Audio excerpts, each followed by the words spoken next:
And the United States, long an energy-dependent nation, may, within the next 10 years actually, turn into the world's largest energy producer thanks to the current boom that's going on here. And that, of course, will have ramifications for the United States economy, global economy, geopolitics, military strategy, really everything. There's a big story here today in the Wall Street Journal. Good morning, everyone. This is the Markets Hub. I'm Paul Vigna, joined by Liam Denning to talk about this one.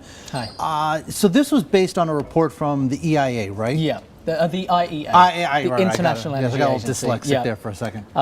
They produce this World Energy Outlook once a year. It takes projections out 20 years or so. It's basically their kind of grand picture of where the world's going in energy terms. And I mean, the oil boom here in the United States is not necessarily new. It's been going on for some time now. Yeah. But is this an unexpected turn? I think it will come as a surprise still to a lot of Americans to read that headline that by 2020 the IEA is projecting that America will be the world's biggest producer of oil. Right. By the way, looking at their longer projections, that isn't expected to last very long. Saudi Arabia will reassert itself in the 2020s. But I think that will surprise people. I think what's important about this report is that it really confirms a lot of things. For example, only last week, OPEC put out its own medium-term report, and it was broadly saying the same thing, you know, that the shale boom is real, North American oil production is rising, and, you know, coming alongside some of the real things we've seen in terms of, for example, North Dakota oil production surging, we do need to get used to this big shift in the world, which is, if you think about it, for the past 3 or 4 decades, we've had a world in which the US has become steadily more and more energy dependent. That's had big implications for the economy, for global geopolitics, and now that's shifting back, and it will have equally important shifts.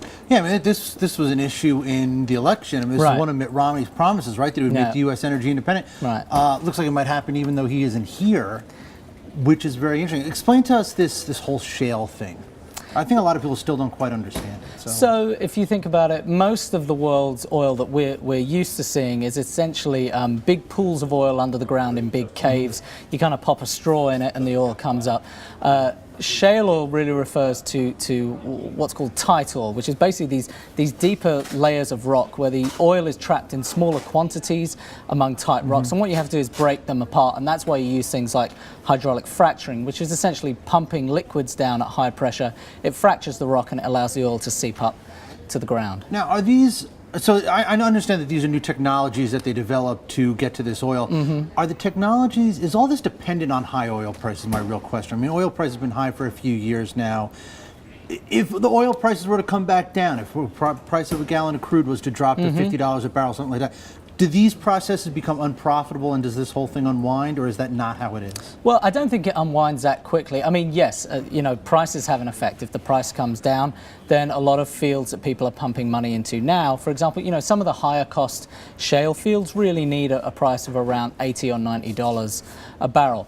But for a lot of the others, the price has been coming down, and part of this is the effect of once you do something to scale and you learn and you climb that learning curve, the costs do start to come down. But undoubtedly, yes, if prices came down, you would see fields become uneconomic. Some companies would likely go bust, and you know, oil production would come down over time, but it doesn't turn that quickly. I mean, if you've already pumped money into developing a field, if you're kind of 3 or 4 years into doing that, you don't just switch it off. Yeah.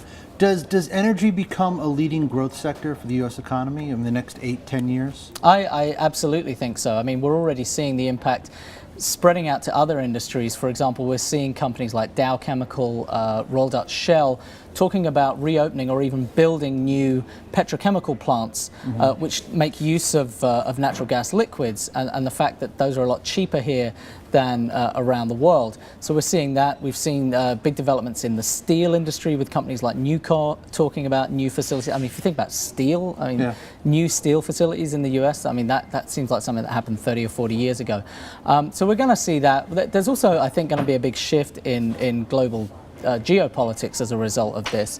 You know, essentially, we're going to go from a world in which the US was the biggest oil consumer and was very dependent on getting a lot of oil out of places like Africa, the Middle East, to feed it. Now we're actually shifting to a world in which the biggest oil consumer sometime around the 2020s, 2030s is going to be China.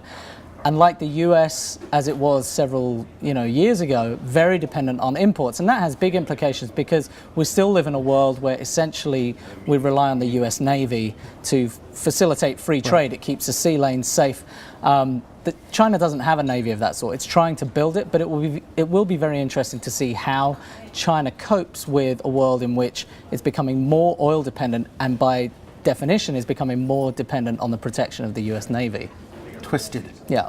All right, Liam Denning, thank you very much, sir.